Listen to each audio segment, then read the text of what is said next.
აჭარის მთავრობის 2014 წლის რესპუბლიკური ბიუჯეტი 1.385.000 ლარით გაიზარდა, როგორც მთავრობის ხდომაზე განაცხადეს, ცვლილებები ძირითადად ადგილობრივი შემოსულობების ხარჯზე განხორციელდა.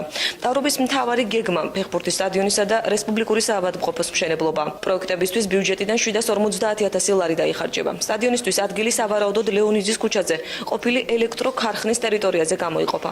მთავრობის ხდომაზე ასევე გადაწყდა, რომ მალე მთავრობის ადმინისტრაციაში შეზღუდული შესაძლებლობის მქონე მოქალაქეები დასაქმდებიან. სხდომაზე მუშაობის ანგარიში წარმოადგინეს სოფლის მეურნეობის მინისტრმა, დასაქმების სააგენტოს ხელმძღვანელმა და ჰესებისა და გონიოს სადავო მიწის ნაკვეთების შემსწავლელმა კომისიამ.